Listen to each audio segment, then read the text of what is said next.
वासुदेवाय ओम नमो भगवते वासुदेवाय ओम नमो भगवते वासुदेवाय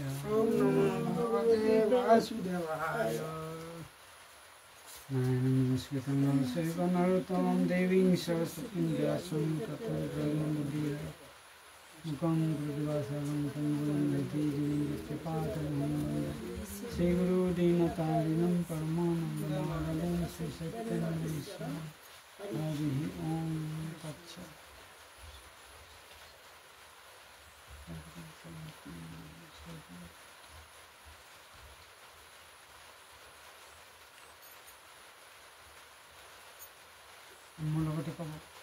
धर्म प्रजितो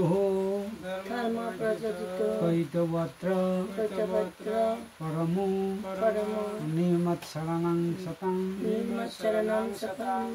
वेदं वास्तवमत्र वस्तु शिवदं तापत्रयोन्मूलनं श्रीमद्भागवते महामुनिकृते किंबा परमेश्वरः सद्य हृदयवरुध्यते अत्र पृथिभिः शुश्रूषुभिः तत्क्षणात्।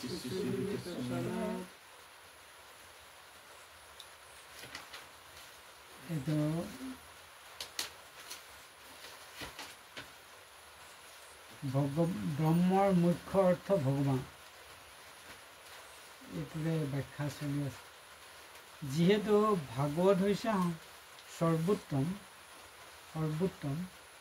বেদৰ কল্পবৃক্ষ, সেইকাৰণে ভাগৱতমৰ সৰ্বোচ্চ তত্ত্ববস্তু ভগৱানো সৰ্বোত্তম, কিয়নো তেওঁ হৈছে সকলোকে আকৰ্ষণ কৰা জ্ঞানৰ প্ৰতিমূৰ্তি।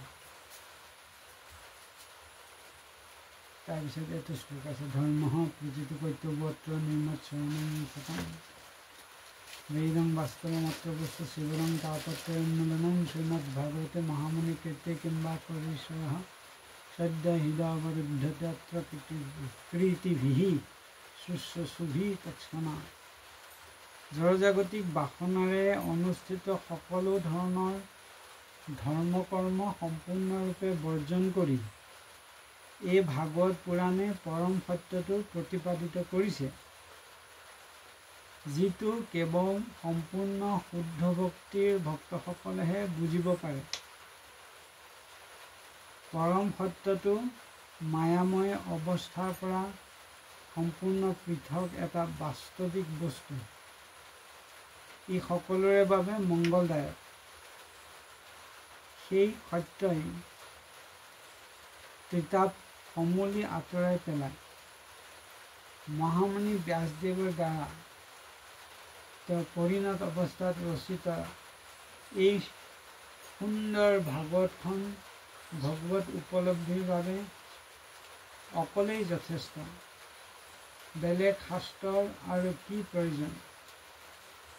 কোনোবাই যদি একাগ্ৰচিত্তে আৰু ভক্তি সহকাৰে এই ভাগৱতৰ বাণী শ্ৰৱণ কৰে, তেনেহ'লে তেওঁৰ শুনাৰ আগ্ৰহৰ বলতে পৰমেশ্বৰে থিতাতে আহি তেওঁৰ হৃদয়ত স্থান লয়।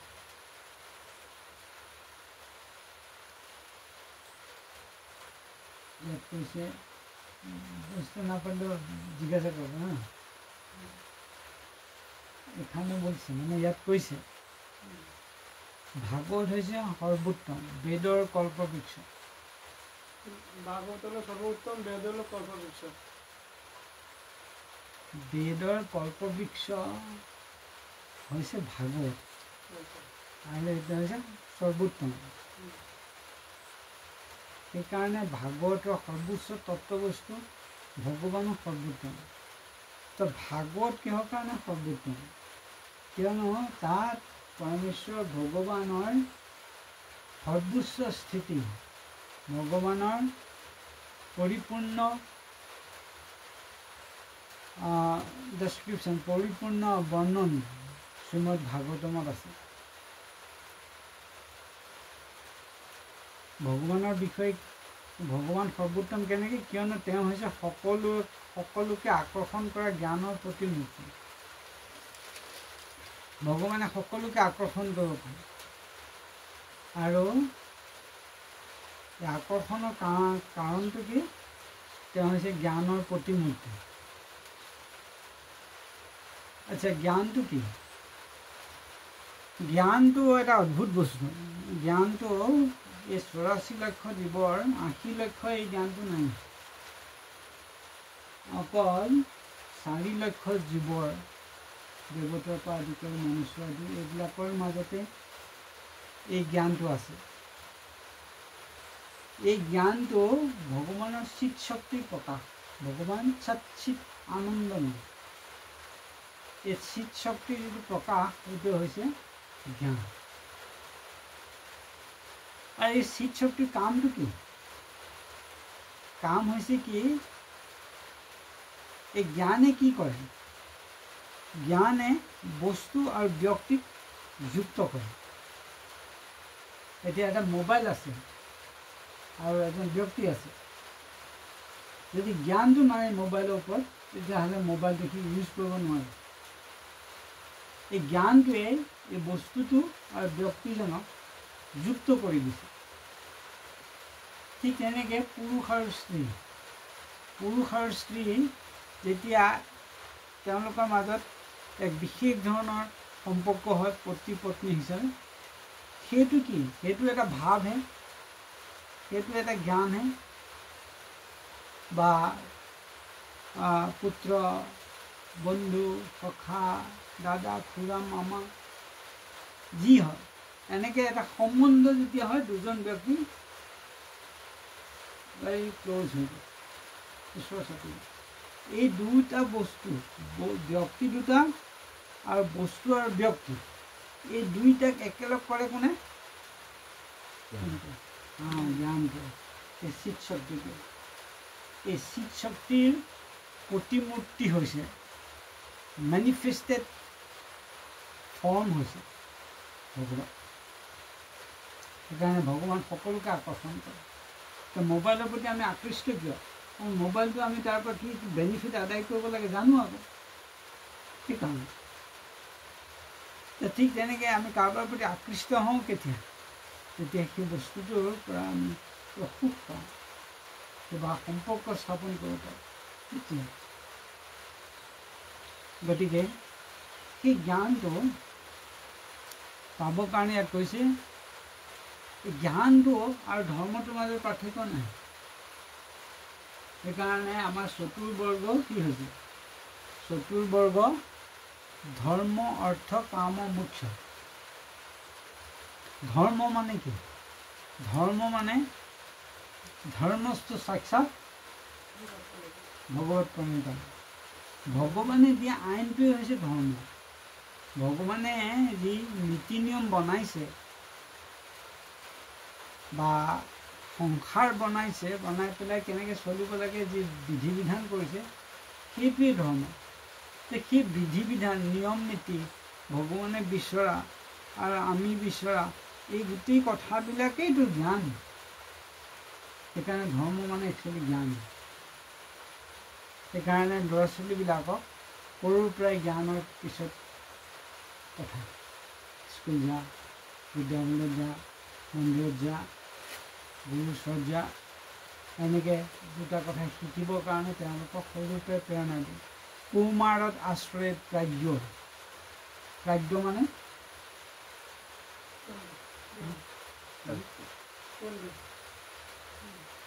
প্ৰাজ্ঞ আৰু বিজ্ঞ মাজত পাৰ্থক্য কি? প্ৰাজ্ঞ, বিজ্ঞ, অজ্ঞ, যজ্ঞ। জ্ঞ মানে হৈছে জ্ঞান। প্ৰকৃষ্ট ৰূপেণ যেতিয়া পৰিপক্কভাৱে জ্ঞানটো পায়, সেইজন হৈছে প্ৰজ্ঞ ব্যক্তি। যেতিয়া মানুহজন পণ্ডিত হৈ থাকে, সেইজন বিজ্ঞ ব্যক্তি। সেইকাৰণে প্ৰজ্ঞান এইটো সাংঘাতিক শব্দ। যাৰ জ্ঞানটো পৰিপক্ক হৈছে, জ্ঞানত মেচিয়ৰ হৈছে প্ৰজ্ঞান। সেই ধৰ্ম যদি ভগৱত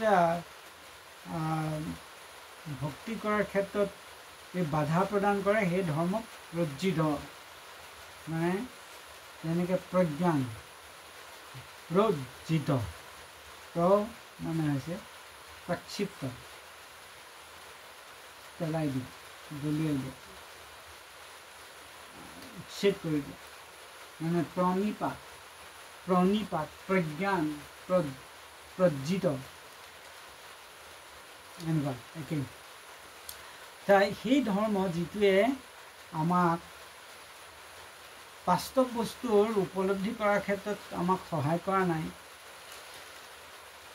এই শ্ৰীমদ ভাগৱতম হৃদয়ংগম কৰিবৰ কাৰণে বা ভাগৱত পঢ়িবৰ কাৰণে আমাক প্ৰেৰণা দিয়া নাই, তেনেকুৱা ধৰ্ম পালন কৰি একো লাভ নাই। তেনেকুৱা ধৰ্ম প্ৰজ্জিত।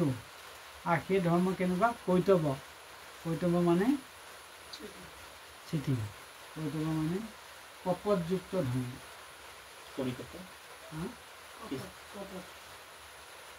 কপট কৈতৱ মানে কপট ধৰ্ম প্ৰজ্জিত কৈতৱত্ৰ পৰমো নিৰ্মত চৰণাং সতা। এইটো বস্তুটো কোনে পায়? নিৰ্মত চৰাং, যিসকল সতাং মানে যিসকল ভক্ত নিৰ্মৎসৰ হৈছে, তেওঁলোকে এই পৰম বস্তুটো লাভ কৰিব পাৰে। বেদং বাস্তৱ মাত্ৰ বস্তু শিৱদং, এইটোৱে হৈছে বেদৰ বাস্তৱ বস্তু। বেদৰ বাস্তৱ বস্তুটো কি? ভগৱান। ভগৱদ গীতাত কি লিখা আছে? বেদেশ সৰ্বৈ অহমেৱ বেদ্য, মানে বেদেশ সৰ্বৈ অহমেৱ বেদ্য মানে সমস্ত বেদেৰ উদ্দেশ্য হলো আমাকে জানা। আমাকে জানা। অহমেৱ বেদ্য, বেদ্য মানে জানা। বেদ যদি পঢ়ে আৰ সি যদি নাস্তিক হয়, তেতিয়াহ'লে বেদ পঢ়াটো তাৰ বেকাৰ হয়।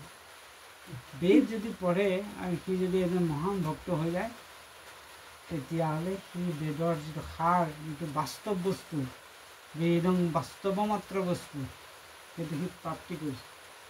আৰু সেই বেদৰ বাস্তৱ বস্তু যদি প্ৰাপ্তি কৰে কি হ'ব? শিৱদম মানে তাৰ বহুত মংগল সাধন হয় ব্যক্তিজনৰ। তাপত্য উন্মূলনম, আৰু তিনিটা সম্পূৰ্ণভাৱে দূৰীভূত হৈ যায়। আৰু সেই শ্ৰীমদ ভাগৱতম, য'ত এইবিলাক বাস্তৱ বস্তুৰ কথা বৰ্ণনা আছে, সেইটো শ্ৰীমদ ভাগৱত মহামুনি কীৰ্তি ব্যাসদেৱ তেওঁ লিখিছে। আৰু ইয়াৰ বাদে কিং পঢ়ি, আৰু ইয়াৰ বাদে আৰু কি শাস্ত্ৰৰ প্ৰয়োজন আছে? ঈশ্বৰো সদ্য হৃদয় অৱৰুদ্ধতি, ঈশ্বৰ যদি এই ভাগৱত কোনোবাই শুনে, শুশ্ৰূষুভি, খুব গভীৰ শ্ৰদ্ধা সহকাৰে শুনে, সদ্য হৃদয় অৱৰুদ্ধতি, খুব সোনকালে আহি পেলাই পৰমেশ্বৰ ভগৱান হৃদয়ত অৱৰুদ্ধ হৈ যায়। কোন? ঈশ্বৰ অৱৰুদ্ধ হৈ যায় তৎক্ষণাৎ। আচ্ছা, এইটো কোনে ভালকৈ শুনে? ভাগৱতম কোনে শুনে? কৃতিভিহি, যিসকলে সদায় সুকৃতি কৰিছে। দুষ্কৃতি সুকৃতি, কৃতিভি মানে যিসকলে সকলো সময়তে নিজৰ, মানুহৰ, দেশৰ, জীৱৰ, কাৰোবাৰ নহয় কাৰোবাৰ কাৰণে কেৱল ভাল কামকে কৰি আছে, সেইবিলাকে হৈছে কৃতিভি। তেনেকুৱা ভাগৱত গীতাটো কৈছে ন, যেশান্ত অন্তৰ্গত পাপম জনানং পুণ্য কৰ্মাণম, যদি পুণ্য কৰ্মত লাগি থাকে, পুণ্য কৰ্মবিলাক হৈছে কৃতিভি। ভাগৱত গীতা আৰু এটা শ্লোক আছে যে, চতুৰ্বিধা ভজতে মাং জানা সুকীৰ্তিনোৰ্জুন, যিসকল সুকৃতিবান সেইসকলেই মোক ভজনা কৰে। গতিকে সেইকাৰণে আমি যদি ভক্তি কৰিব লাগে তেতিয়াহ'লে আমি প্ৰীতিমান হ'ব লাগে, তৃপ্তিবান হ'ব লাগে। তেতিয়া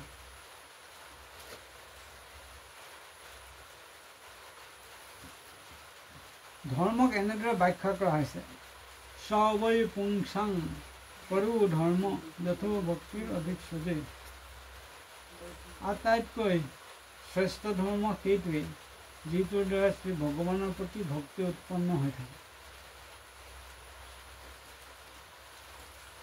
অতঃ পুংবীৰ দ্বিজ শ্ৰেষ্ঠা বৰ্ণাশ্ৰম বিভাগসহ সানুষ্ঠিতস্য ধৰ্মস্য সংসিদ্ধিৰ হৰিতোষণম।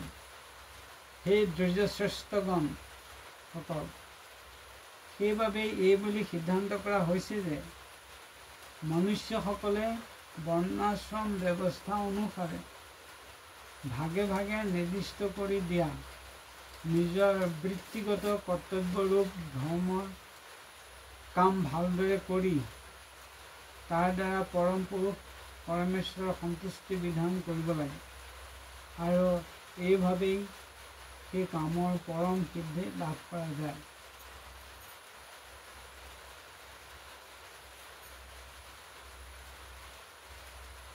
ইয়াত শুকদেৱ সুত গোস্বামী ঋষিসকলক কৈছে, সেই দ্বিজশ্ৰেষ্ঠা, সেই দ্বিজসকলৰ ভিতৰত শ্ৰেষ্ঠ। বৰ্ণাশ্ৰম বিভাগৰ বৰ্ণাশ্ৰমীবিলাকে কৰিব লাগে কি? স্বনুষ্ঠিতস্য ধৰ্মস্য, তেওঁৰ নিজ ধৰ্মটো অনুষ্ঠান কৰিব লাগে। আৰু কেনেকৈ অনুষ্ঠান কৰিব লাগে? হৰিতোষণম, হৰিৰ সন্তুষ্টিৰ কাৰণে অনুষ্ঠানটো কৰিব লাগে। তেতিয়া কি হয়? সংসিদ্ধি, পৰিপূৰ্ণ সিদ্ধি লাভ কৰে। গতিকে ব্ৰাহ্মণে হওক, ক্ষত্ৰিয় হওক, বৈশ্য হওক, শূদ্ৰ হওক, ব্ৰহ্মচাৰী হওক, গৃহস্থ হওক, বামপন্থ হওক, সন্ন্যাসী হওক, নিজৰ স্বধৰ্মটো ভালদৰে কৰি থাকিব। আৰু তেনেকৈ কৰিব লাগে যাতে সেই কৰ্মৰ দ্বাৰা ভগৱান সন্তুষ্ট হয়। যজ্ঞাৰ্থত কৰ্ম, অন্যত্ৰ লোকয়ং কৰ্ম বন্ধন। বিষ্ণুৰ প্ৰীতি অৰ্থত কৰ্ম কৰিব লাগে। বৰ্ণাশ্ৰম পালন কৰিব লাগিব বিষ্ণুৰ প্ৰীতি অৰ্থত, যজ্ঞাৰ্থত কৰিব লাগে। তেতিয়া কি হ'ব? মুক্ত সংগ পৰম ভজিত, মুক্ত সংগ হ'লে তেওঁ এই সংসাৰৰ পৰা, দুখৰ পৰা মুক্তি পায়। যদি অন্যথা কৰে, লোকয়ং কৰ্ম বন্ধনম, যদি এই কৰ্ম বিষ্ণুৰ প্ৰীতি অৰ্থত নকৰে, কেৱল নিজৰ স্বাৰ্থৰ সিদ্ধিৰ কাৰণে কৰে, তেতিয়াহ'লে কি হ'ব? কৰ্মৰ মেৰ পাকত সোমাব, কৰ্ম বন্ধনম। সেইকাৰণে আমি সদায় আশ্ৰয় কৰি পেলাই কৰ্ম ঠিক কৰিব লাগিব। গুৰু বৈষ্ণৱৰ আশ্ৰয় কৰি আমি কৰ্মটো ঠিক কৰি ল'ব লাগে। মই কি কৰ্ম কৰিলে গোবিন্দ, গুৰু, বৈষ্ণৱ সকলো সন্তুষ্ট হ'ব, আৰু ময়ো সংসিদ্ধি পাম, পৰিপূৰ্ণ সিদ্ধি পাম। সেইটো আমি নাজানো কি কৰিলে হ'ব। সেইটো কাৰণে ভাগৱত গীতাত কৈছে, কিং কৰ্ম কিং অকৰ্মপি অবুয়প্যত্ৰ মোহিতা। কৰ্ম কি আৰু অকৰ্ম কি, এইটোৰ বিষয়ে নিৰূপণ কৰিবলৈ গ'লে কবয়ো অপি মোহিতা, জ্ঞানী মানুহবিলাকো কনফিউজ হৈ যায়। এতিয়া ভীষ্মদেৱে পিতৃৰ সন্তুষ্টিৰ কাৰণে ক'লে যে মই বিয়া নাপাতোঁ আৰু ৰাজসিংহাসনতো নবহোঁ। সেই সময়ত ভীষ্মৰ প্ৰতিজ্ঞাটো খুব ভালেই আছিল, আৰু তেওঁ ৰাজসিংহাসনখন বা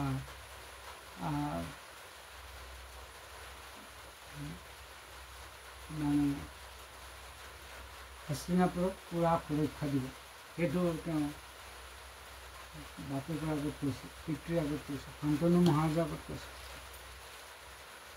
পিছে সেই ব্ৰতটো, সত্যটো, সেইটো এটা সময়ত কিমান ভাল আছিল। সেইটো পালন কৰিবলৈ যাওঁতে কি হ'ল? তেওঁ সুৰক্ষা দিবলৈ যাওঁতে তেওঁৰ সুৰক্ষিত অৱস্থাতেই দুৰ্যোধন, শকুনি এইবিলাক আশ্ৰয় লৈ ল'লে। আশ্ৰয় লৈ থকাৰ কাৰণে এতিয়া যিহেতু যদি দুৰ্যোধনৰ লগত যুদ্ধ কৰিবলগীয়া হয় তেতিয়াহ'লে ভীষ্মৰ লগত যুদ্ধ কৰিব, কাৰণ ভীষ্মক সুৰক্ষা দি আছে। এইভাৱে গৈ পেলাই তেওঁ অধৰ্মকেই সুৰক্ষা দিয়া এটা ঝামেলা মাজত পৰিল। সেইটো কাৰণে পৰমেশ্বৰ ভগৱানে তেওঁ ক'লে যে আপুনি মৃত্যুবৰণ কৰিলেই ধৰ্ম সুৰক্ষিত হয়। আপুনি যদি জীৱিত থাকে আপোনাৰ ছত্ৰছায়াৰ তলত অধৰ্ম পালিত হৈ আছে।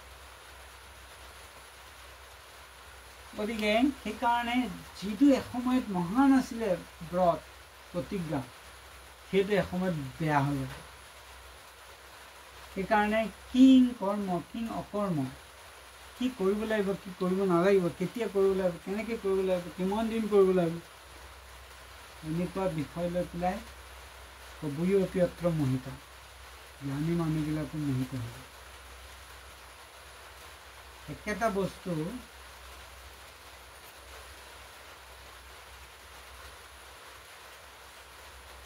বস্তু এটা সময়ৰ কাৰণে এক ধৰণে, অন্য এটা সময়ৰ কাৰণে অন্য ধৰণে অনুভৱ হয়, ব্যৱহৃত হয়। যেনেকৈ চাপ'জ এটা হাত মই অলপ গৰম পানীত ভৰালোঁ, এটা হাত মই অলপ ঠাণ্ডা পানীত ভৰালোঁ।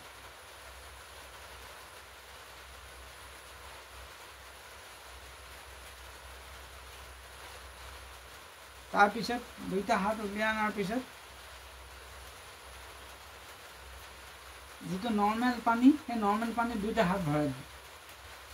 দুইটা হাত ভৰাই দিলে কি হ'ল, যিটো গৰম পানীৰ পৰা ওলাইছে সি ঠাণ্ডা পালে, আৰু যি ঠাণ্ডা পানীৰ পৰা আহিছে সি গৰম পাইছে। কিন্তু পানী এটাই, এটা পানী, কিন্তু এটা হাতে কৈছে যে পানী ঠাণ্ডা আছে, এটা হাতে কৈছে যে পানী গৰম আছে। কোনটো সত্য, কোনটো সত্য? পানীটো একেটাই, ব্যক্তিও একেজনেই, হাত দুটা হ'ব পাৰে। তো একেজন ব্যক্তিয়ে এটা অনুভৱ কৰিছে, এফালে অলপ ঠাণ্ডা অনুভৱ কৰিছে, এফালে অকণমান গৰম অনুভৱ কৰিছে। এই ক্ষেত্ৰত ক'বলৈ অসুবিধা যে পানীখিনি গৰম আছে, পানীখিনি ঠাণ্ডা আছে, ক'বলৈ অসুবিধা, কিয়নো দুইটা এক্সপিৰিয়েঞ্চ কৰিছে দুইটা হাতে। গতিকে ঠিক তেনেকৈ কোনো এটা সিদ্ধান্ত এইটোৱে পাক্কা বুলি ক'বলৈ কঠিন আছে। এনেকৈ পানীখিনি গৰম বা পানীখিনি ঠাণ্ডা এইটো ক'বলৈ কঠিন, যদি দুইটা এক্সপিৰিয়েঞ্চ কৰা যায়, ঠাণ্ডাও এক্সপিৰিয়েঞ্চ কৰা যায়, গৰমো এক্সপিৰিয়েঞ্চ কৰা যায়। ঠিক তেনেকৈ কৰ্ম আৰু অকৰ্ম, কেতিয়াবা কৰ্মই লাগে অকৰ্মকো, আৰু কেতিয়াবা অকৰ্মকো অকৰ্মৰ নিচিনা। এইবিলাকৰ মীমাংসা কৰা ইমান সহজ নহয়। সেইকাৰণে কয় আশ্ৰয় কৰিয়া ভজে কৃষ্ণ তাৰে নাহি তেজে। সেইকাৰণে আমি গুৰু বা বৈষ্ণৱক আশ্ৰয় কৰি পেলাই চলিব লাগে। যদি আমি নিজৰ খুচিমতে বা নিজৰ মন বুদ্ধিৰে নিজকে চলাই ল'ব পাৰিলোহেঁতেন, তেতিয়াহ'লে আজি আকৌ গুৰুৰ ওচৰত যাব নালাগিব, বা গুৰুৰ কোনো ভেলুৱেই নাথাকিব। গতিকে এই সংসাৰখন বহুত জটিল আছে।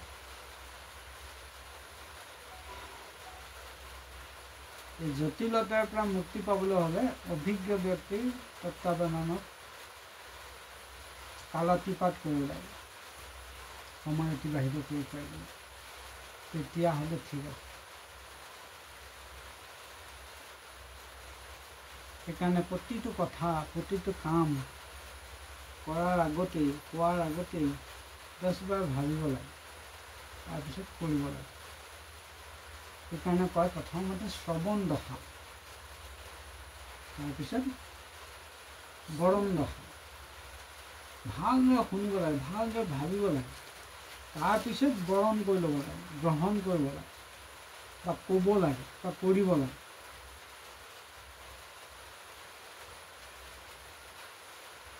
গতিকে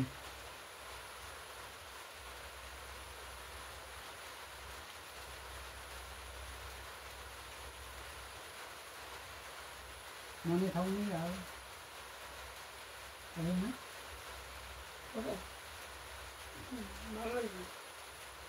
ইয়াৰ মতে ভগৱানৰ প্ৰতি কৰা ভক্তিয়েই শ্ৰেষ্ঠ ধৰ্ম, কিয়নো ধৰ্মৰ উদ্দেশ্য হৈছে ভগৱানক সন্তুষ্ট কৰা আৰু শুদ্ধ ভক্তি সম্পাদন কৰাটোৱেই হৈছে ধৰ্মৰ সংজ্ঞা।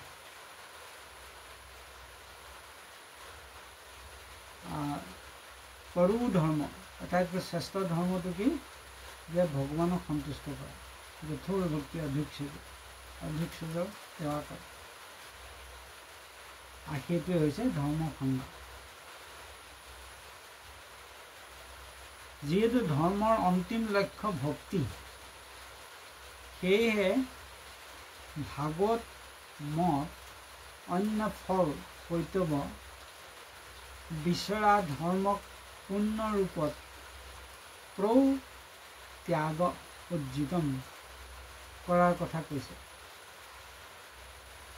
যদি ধৰ্মই আমাক ভক্তি আনি দিব নোৱাৰে, কাৰণ ভক্তিয়ে কি হয়? হৃদয় কোমল হয়। একচুৱেলি এটা ফল আৰু এটা ভক্তৰ মাজত একে সমান গুণ থাকে। ফল এটা পকিলে একদম ৰঙা হৈ যায়, কোমল হৈ যায়, আৰু সেইটো মিঠাও হৈ যায়। ঠিক যেনেকৈ ভক্ত যদি ভক্তিত পৰিপূৰ্ণ হয়, তেতিয়াহ'লে সেইজন উজ্জ্বল হয়, মানে যেনেকৈ পকা ফলৰ নিচিনা উজ্জ্বল হয়, আৰু তাৰপিছত কোমল স্বভাৱৰ হয়। ভক্তৰ খং, ৰাগ, দম্ভ, দেখি এইবিলাক নাথাকে, কোমল স্বভাৱৰ। আম এটা চুই চালে, পকা আম এটা চুই চালে, কল এটা চুই চালে গম পোৱা যায় একদম পুৰা পকিছে, অকণমান চুই থ'লে দবি যায়, কোমল। ঠিক তেনেকৈ ভক্তৰ যদি কোমল স্বভাৱ হয়, তেতিয়াহ'লে বুজা যায় তাৰ ভক্তি হৈছে। এটা হৈছে ভক্তৰ আচৰণটো ইমান মনোগ্ৰাহী বা হৃদয় স্পৰ্শ কৰে, যিটো কথা তেওঁৰ সান্নিধ্যত অহাৰ পিছত তেওঁৰ কথা পাহৰিব পৰা নাযায়। ঠিক যেনেকৈ আমি আম খোৱাৰ পিছত আমৰ মিঠাটো বা ফলৰ যিটো মিঠা, সেইটো জিভাত থাকি যায়, তাৰপিছত আমি মনত পিছত পেলাই দিওঁ, বা ইমান বঢ়িয়া। ঠিক তেনেকৈ ভক্ত যিসকলে কৰ্তব্য ধৰ্ম সম্পূৰ্ণভাৱে পৰিত্যাগ কৰিছে, উজ্জীৱন, তেওঁলোকে যিটো ধৰ্ম কৰে সেই ধৰ্ম হৈছে শুদ্ধ ভক্তি।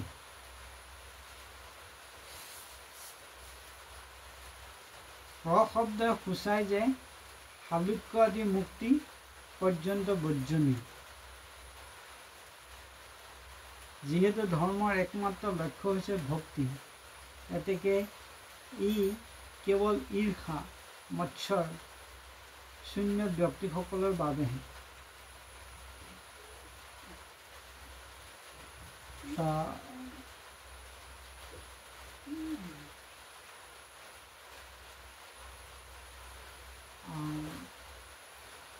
ভক্তিবিনোদ ঠাকুৰে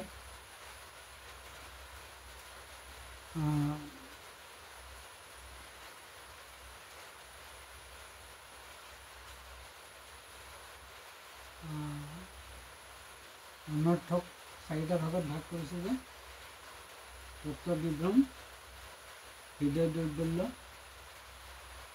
তাৰপিছত অসৎ তৃষ্ণা আৰু অপৰাধ। এই 4টাৰ ভিতৰত অসৎ তৃষ্ণাটো কি? অসৎ বস্তুৰ প্ৰতি আকৰ্ষণ। অসৎ বস্তু কি কি? অসৎ বস্তু হৈছে ইহলোকৰ সুখ, পৰলোকৰ সুখ, সিদ্ধি সুখ আৰু মুক্তি সুখ। এইবিলাক হৈছে কি অসৎ তৃষ্ণ। তো যেতিয়া ধৰ্ম যিটো কৰ্তব্য ধৰ্ম, সেই কৰ্তব্য ধৰ্ম যদি তুমি ত্যাগ কৰা, তেতিয়াহ'লে তুমি এই চাৰিটা তোমাৰ ত্যাগ হৈ যায়। কি চাৰিটা? কি চাৰিটা বোলে?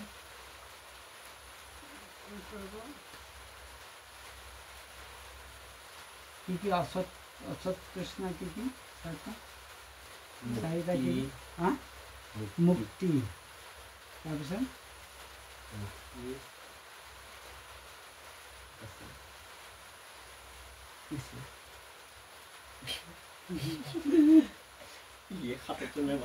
মুক্তি, সিদ্ধি, তাৰপিছত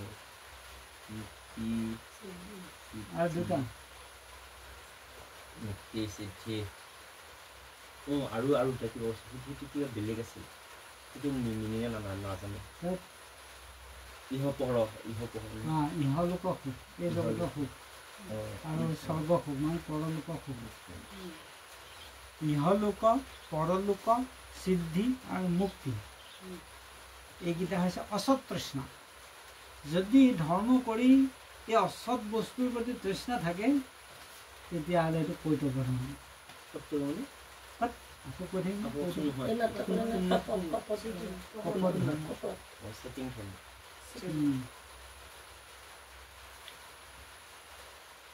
সেইকাৰণে ইয়াত কৈছে প্ৰশব্দ সূচাই যে শালুক্য আদি মুক্তি পৰ্যন্ত বৰ্জনীয়। প্ৰউজ্জিত মানে কৰ্তব্য ধৰ্মই, যিটো কৰ্তব্য ধৰ্ম সেইটো দলিয়াই পেলাব লাগে। তাৰ ভিতৰত এই মুক্তিৰ ধান্দাটো এক প্ৰকাৰ বাধা। আমাৰ শংকৰদেৱে মাধৱদেৱে লিখিছে, মুক্তিত নিস্পৃহ যিটো সেহি ভকতৰ নাম, ৰসময় মাগো ভকতি। ভক্তি ৰসময়, আৰু সেইটো সেই ৰসটো কোনে আস্বাদন কৰে? মুক্তিত নিস্পৃহ যিটো, যিজনে মুক্তিৰ প্ৰতিও নিস্পৃহ।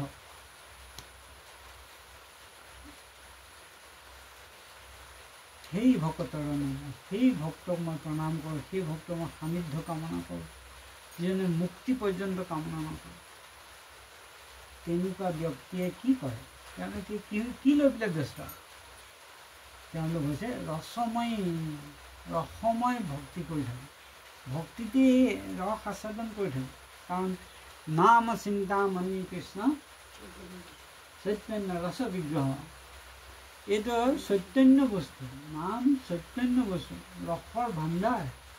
সেইকাৰণে যিসকল কৃতিভী সুকৃতি কৰি আছে, কেতিয়াও লোকক কেতিয়াও দুখ দিয়া নাই।